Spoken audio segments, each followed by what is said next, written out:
1976, Orange County, California. A young woman is found dead outside a military base. Her body was discovered by the El Toro Marine Base, which at the time was a pretty rural area.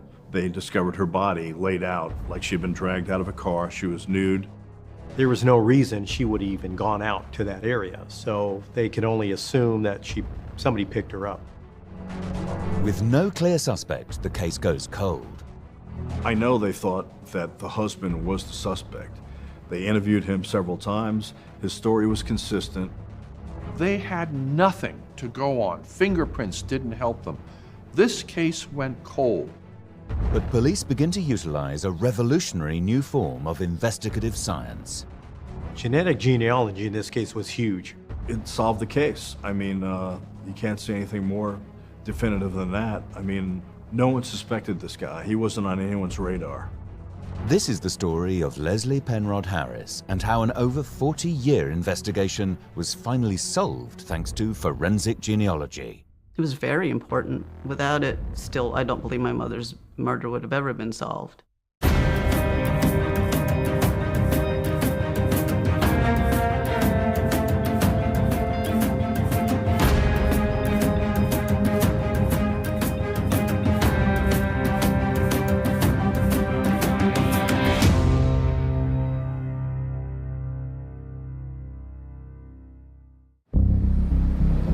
Orange County, California, located about halfway between Los Angeles and San Diego. A popular tourist center, it's home to people of all backgrounds. A lot of people's perception of Orange County is Disneyland. And the beaches and the great weather, which we all have, but Orange County is much more than Disneyland. I would say we have a large variety of people that live in Orange County. I would say for the most part, you know, they're working professionals. Probably upper blue collar, professional type individuals. Orange County was a very unique cosmopolitan center in Santa Ana and in Newport Beach. But the rest of the county was farmers and farmland. So it was farmer, it was cowman, and it was cosmopolitan. It was a mix of people, Americana at its very best. On May the 17th, 1976, the Costa Mesa Police Department are contacted about a missing woman, Leslie Penrod Harris. Her husband, John, is the one who reported her missing. Leslie was married to John Harris. Leslie was 29 years old at the time. I believe John was 32 or 33. For the last several years, prior to '76, they had been living in Honolulu, Hawaii. And because of various problems, a job transfer, the Harrises moved from Hawaii and were going to relocate here in Southern California. And apparently, according to Mr. Harris, a brunt of the problems in their marriage recently had been arguments stemming from their move from Hawaii to California and a purchase of a condominium in the area. That seemed to be some type of animosity between the two. And so it was just John and Leslie staying at a hotel in Irvine. On May 17th of 1976, about 8:30, 9 p.m., they went to a restaurant at present-day South Coast Plaza. Apparently they had an argument at some point during their dinner, and she got up and left. The husband waited at the table for her, and after some time, she didn't come back. He asked the restaurant staff if they'd check the bathroom for her. They did. She wasn't in the bathroom. They couldn't find her in the restaurant, and after a couple of hours, he eventually went home. And then eventually made a police report that evening to the Costa Mesa Police Department that his wife had gone missing. And that was the last time he had seen her. Shockingly, Leslie is found dead at about 4:30 a.m. the next morning near the Marine Corps Air Station at El Toro. Military police find Harris's nude body lying in a roadway just outside the airbase perimeter. Her body was discovered by the El Toro Marine Base, which at the time was a pretty rural area.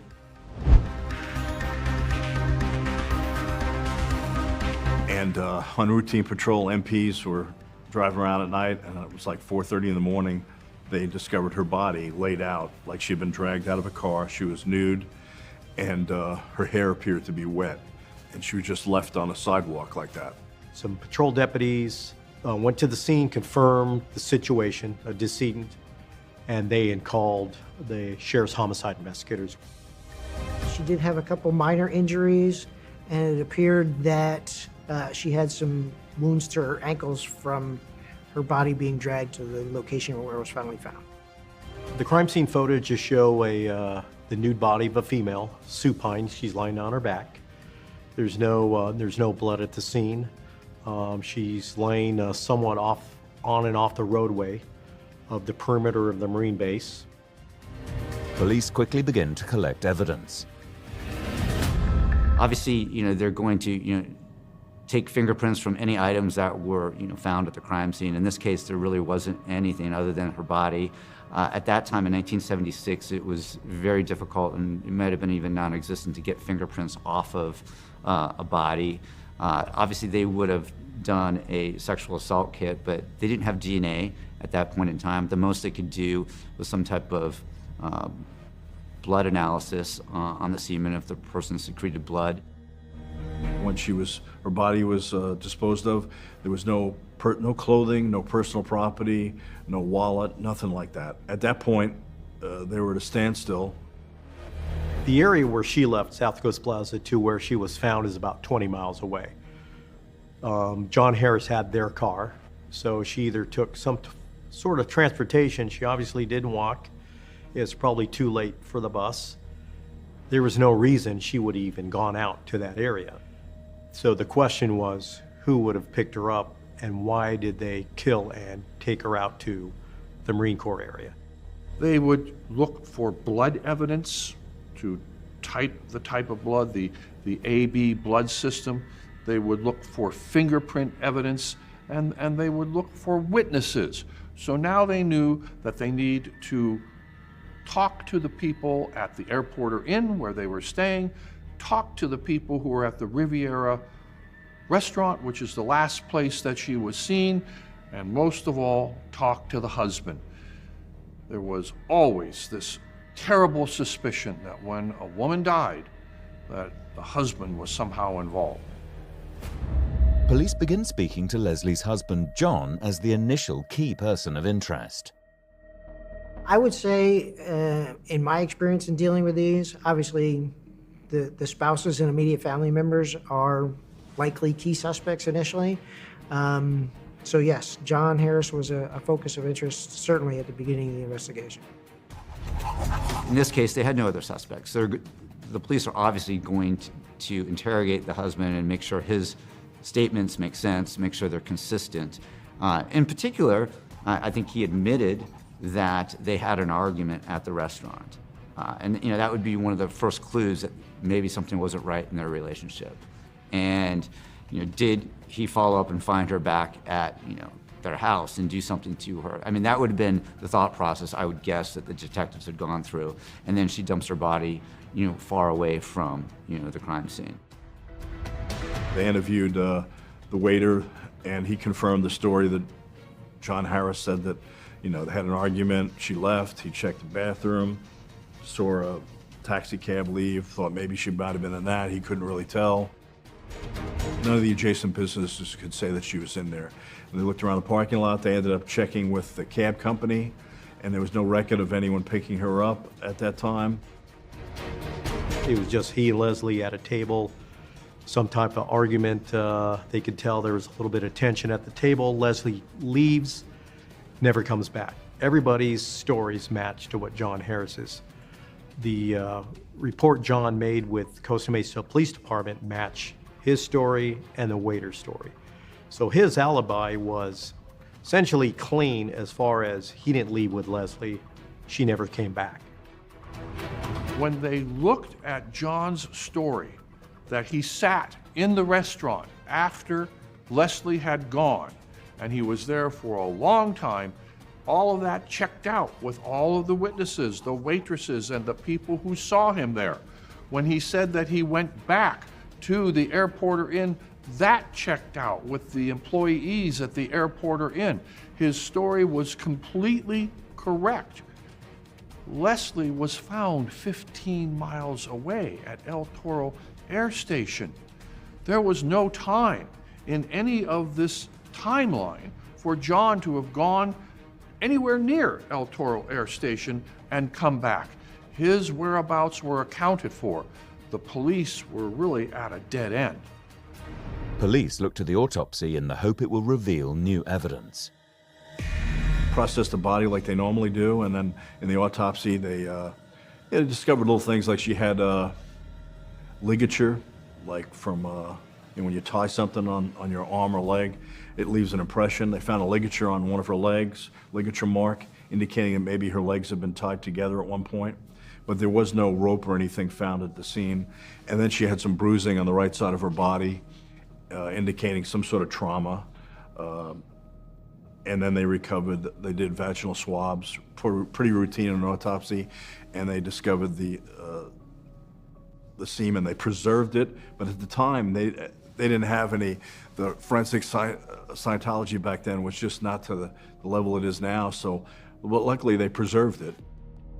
Today, law enforcement, we're very spoiled. We have cell phones, laptops, ring cameras, surveillance cameras everywhere, license plate readers.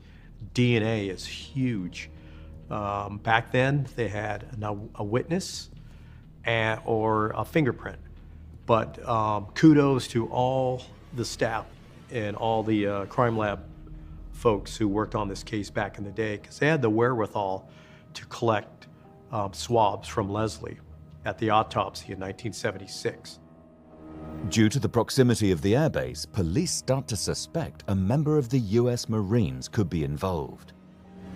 For someone to get onto El Toro Marine Air Station, they had to have either a pass, they had to be an employee, or they had to have peculiar knowledge of how to sneak onto the base with someone not seeing them. In other words, somebody who was very familiar with the surrounding areas. So the first thought came to us is like, this individual that murdered her was probably a Marine.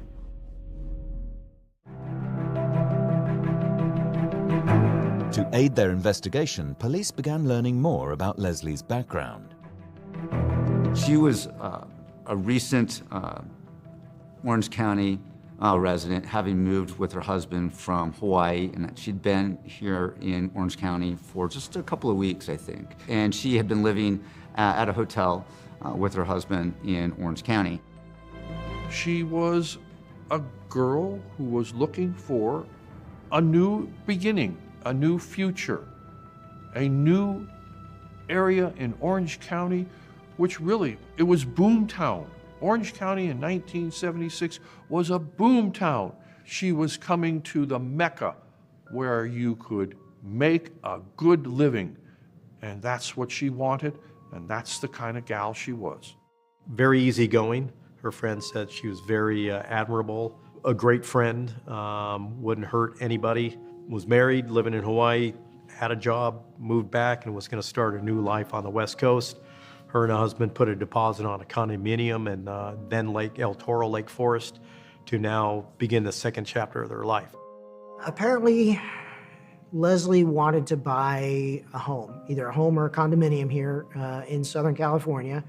And John was a little reluctant about wanting to spend money on a property, so an argument ensued.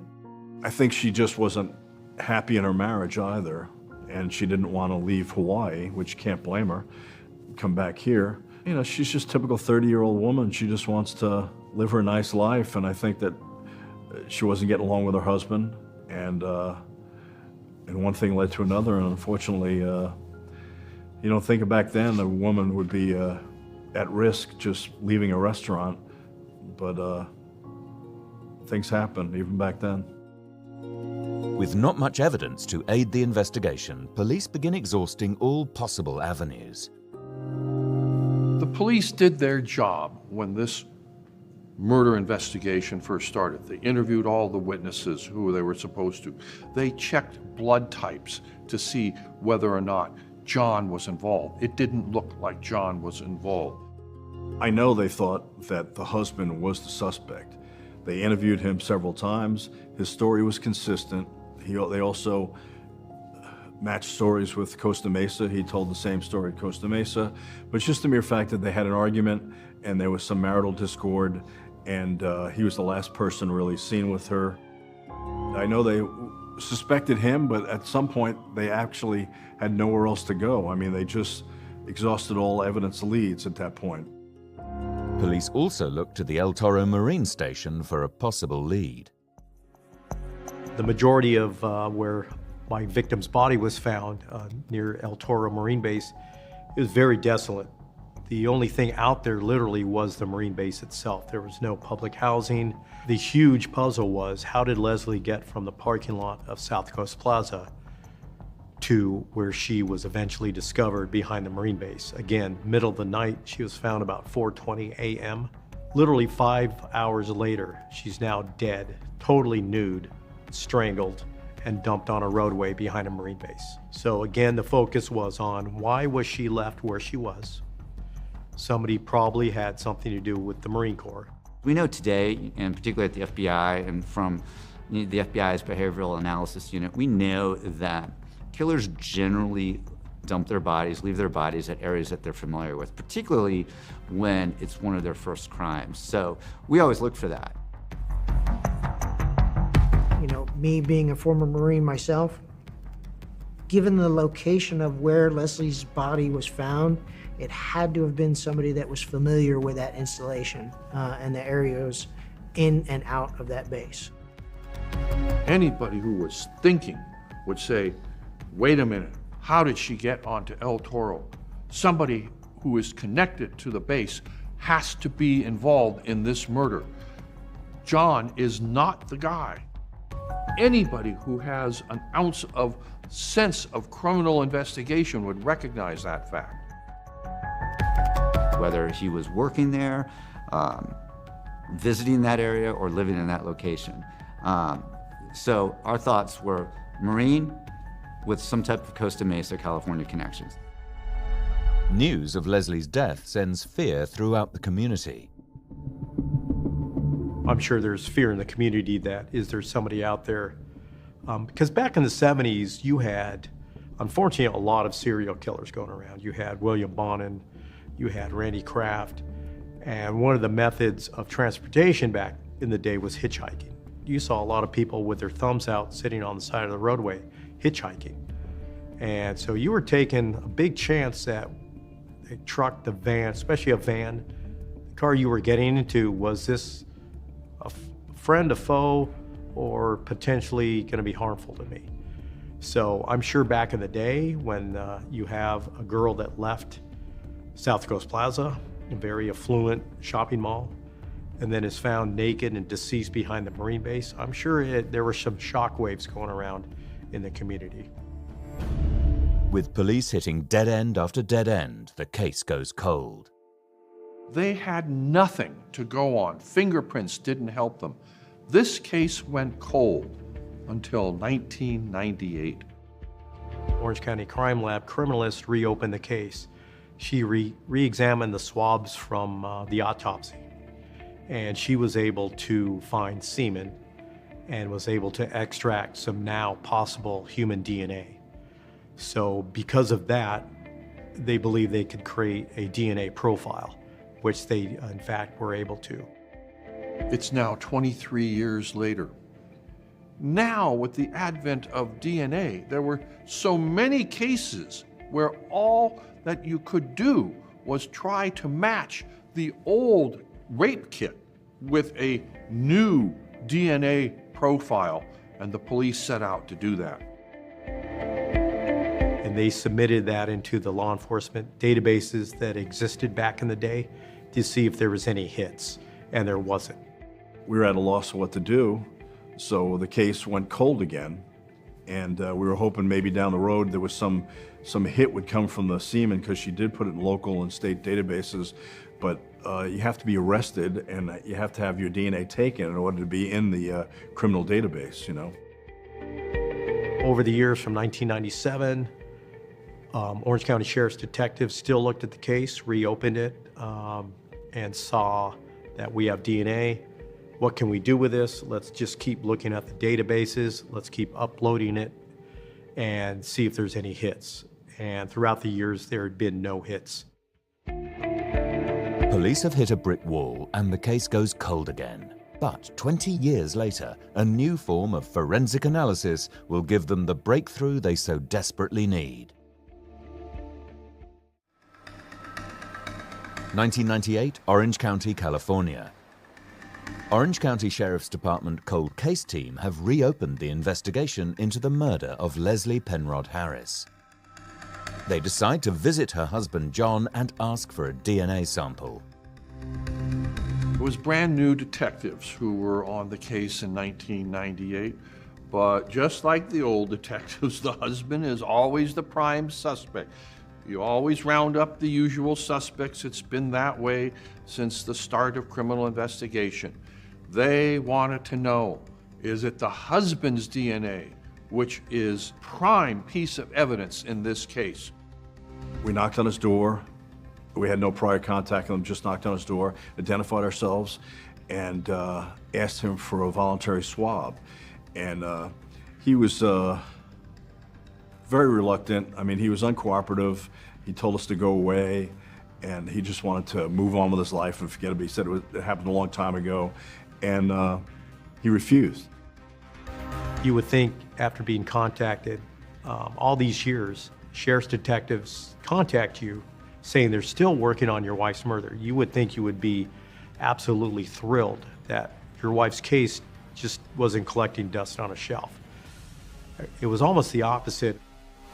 It had been 23 years since Leslie had disappeared, and now they're coming after him? I think anyone would be frightened. John was frightened. Leslie's disappearance had destroyed him mentally, had destroyed him in his foundation of his life. He was not in a good place, and to revisit it 23 years later just brought all the worst memories. He said no. We told him, we're going to get a search warrant, come back, we're not going away, but he still refused. And we just thought it was odd. And to me, it just indicated that he might be good for this crime. Anyway, we went back a few weeks later with a search warrant, and he was the same way. He was uncooperative, but he complied with the search warrant. We got an oral swab. And then I forwarded to Maria Glonsky, our forensic scientist, and she did her magic where she breaks it down, compares it. And a couple of weeks later, she called us back and said it wasn't him. And we were shocked because we thought this is going to be the guy and the way he acted, but he wasn't a match for the semen and had recovered from his murdered wife. In 2018, Orange County Sheriff's Department Cold Case Team decide to try genetic genealogy after learning how it has played a major role in the catching of the Golden State Killer. In 2018, once the arrest was made of Joseph D'Angelo for the Golden State Killer case, a couple of the FBI personnel that were directly involved in solving that, Steve Bush and Steve Kramer, gave a presentation at the Sheriff's Department for any interested parties that wanted to hear about how this was solved and this forensic genealogy that was used. So I followed up on that and asked to meet with him. And one of the cases I presented was the Leslie Harris case to see, can we use the DNA I had, upload it in the genealogy databases to see if we can get some type of person of interest. So Dan came over to the FBI office in Orange County and sat down with myself and Steve Bush and our team. And I remember really well because he had a folder and he set it down in front of us, and this folder couldn't have been more than a 1/4 inch thick. And he goes, here's my case file. And if you're familiar with police files, particularly homicide files, and particularly cold cases, the files can be like phone books, thick. A few dozen reports in it, a dozen photos, and that was all there was to it. And so there was only one remaining question that we had for Dan on this case, and that was, do you have DNA? Unfortunately, they did have DNA. They had the sexual assault kit. There was still DNA in it that we were able to send out to a lab to get the DNA profile that we need for genetic genealogy. Dan Salcedo came in with a tiny little folder and he said, this is the case file.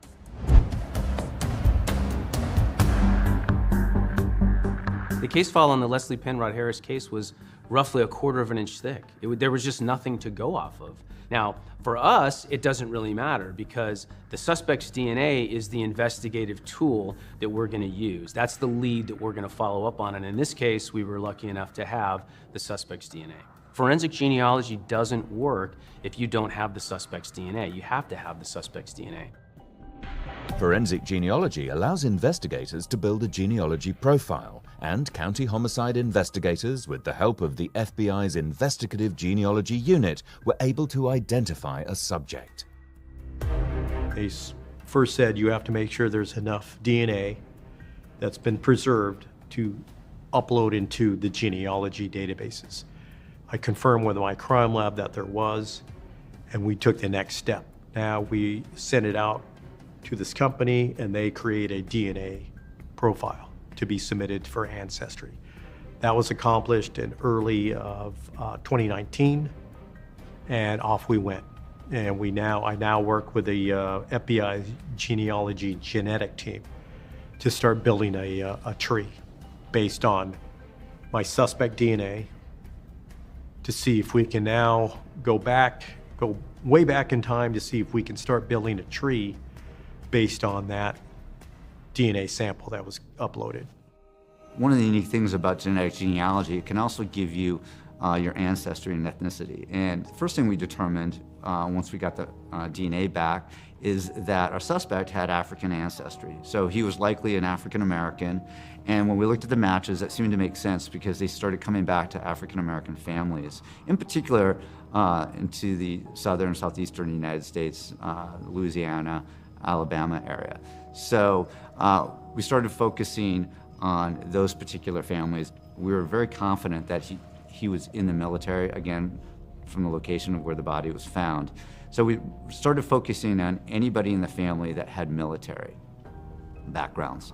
And once we identified some of the relatives in the particular case that had military backgrounds, being with the FBI, we have unique access with the military. We can make requests to the military to get military records. And so we were able to obtain military records from several relatives that had been in the military, including the Marines, in this particular case. And then when you get the military records, again, it's stacks of documents that you have to go through. Fortunately, the military records, like a lot of government background checks, you have to identify relatives. In this particular case, we had a FBI special agent who was new to our team, but she was fantastic. And we started handing out different military records to people to go through. And I remember she took home, over the Easter holiday, she took home a stack of military records. And I think it was Easter Sunday, about 1 a.m., she was going through some of the military records on one of the individuals and discovered a relative that had worked at El Toro in 1976. And the next day, I remember she called us all excited about it, and it was a phenomenal find. There it was, literally at the needle in the haystack. In this pile of documents, she found the name of an individual, a relative, who we did not have on our family tree yet, who was in the military, stationed at El Toro at the same time as the crime. The name of the individual was Eddie Lee Anderson, and he was a Marine stationed at El Toro in 1976. And when we did a little bit further background on him and pulled his records from the military, we found out that he lived in Costa Mesa, less than a mile from where Leslie Harris had been abducted. Police finally get a name after more than 40 years. Now they just needed to find Eddie Lee Anderson.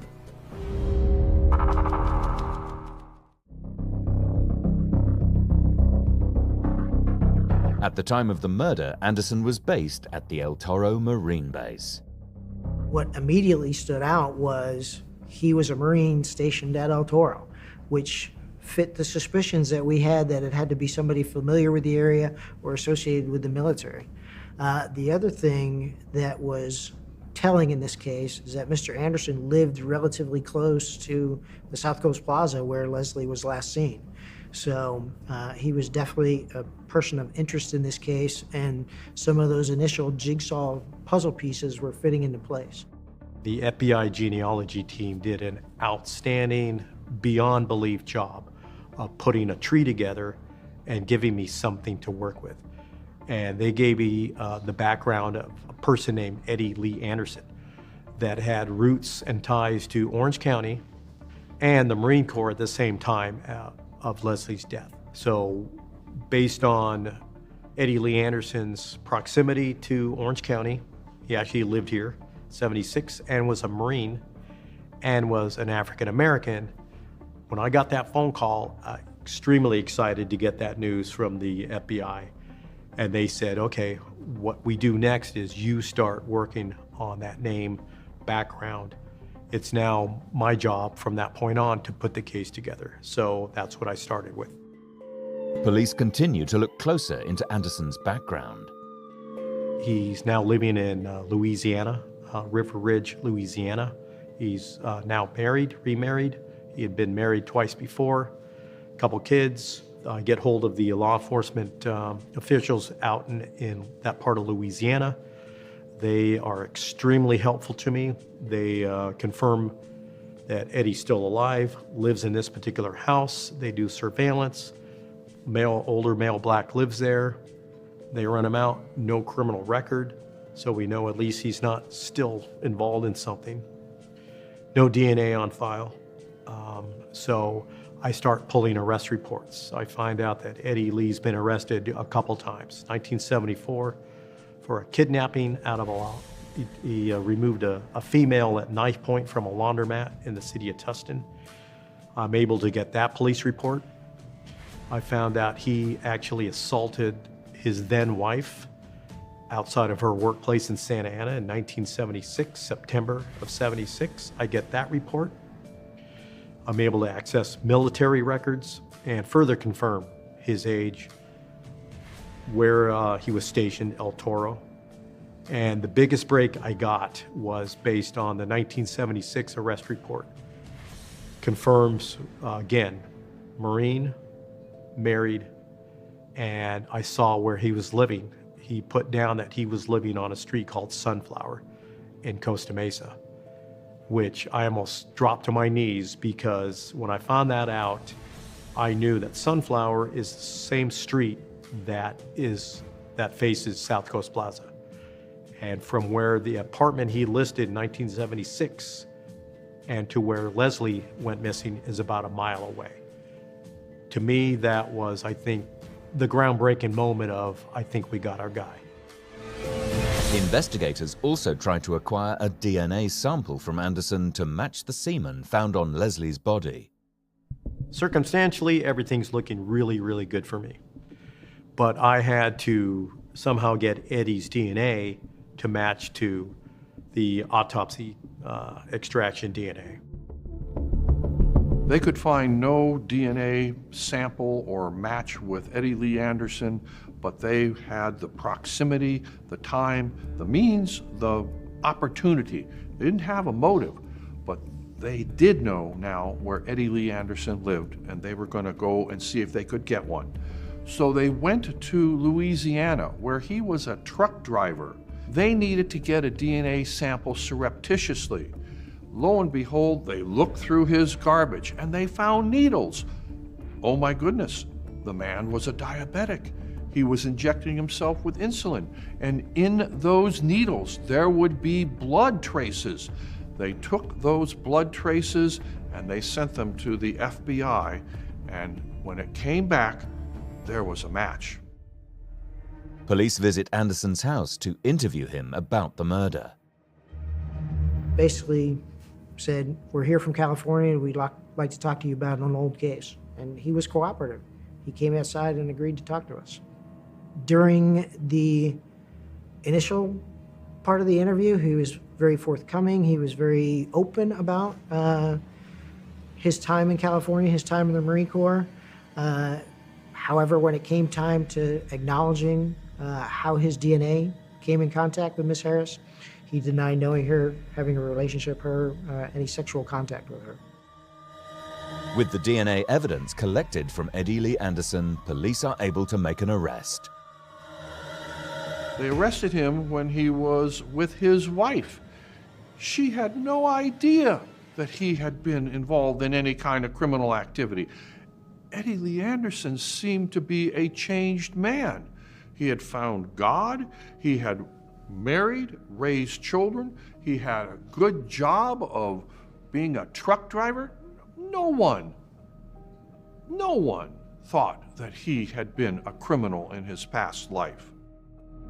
I think when they came and arrested him and showed him the photo, I think he knew they got me. And he was probably inside. He was just, you know, he couldn't believe it. He was in shock. But I mean, he knew he was good for the crime. You don't forget stuff like that. I arrest Eddie Lee Anderson in May of 2019. I now start to do all my follow-up. Okay, I work backwards trying to find Eddie Lee. Now I'm working forward to find out everything about Eddie Lee after 76. So I make contact. I'm able to find his first wife that he was married to for several years. So in talking to Eddie's first wife, she confirmed that he was physically abusive. Part of that was he would choke her sometime to the point of unconsciousness. And there were times after she regained consciousness that Eddie was putting her head underwater. Well, one of the mysteries was Leslie was found completely nude. It was in May. You know, it wasn't raining, it wasn't damp, there was no fog, but Leslie's hair seemed to be wet. So once I got that information from Eddie's first wife, I think I figured out why Leslie's hair was wet. Eddie, after the process of either choking her or rendering her unconscious, or even after he actually killed her, he tried to revive her by putting her head underwater. Eddie Lee Anderson's arrest came 43 years after the crime. A lifetime. He had married, he had children, he had a completely different life. And my goodness gracious, to think that something 43 years in the past would come back to haunt him. It was shocking. It was shocking not only to the perpetrator, Anderson, but to everyone who was involved. How, after all this time? Dang good police work, that's what it was. With the arrest made, Detective Salcedo contacts Leslie Penrod Harris's remaining family member, her daughter. Leslie had put her daughter up for adoption when she was a teenager.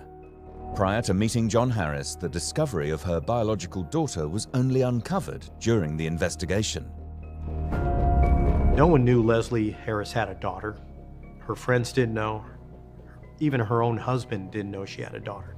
Come to find out during the course of my investigation, Leslie gave up a child to adoption. I did search for my parents, and that was when I discovered my mother had passed away. She was deceased, and the cause of death was listed as strangulation.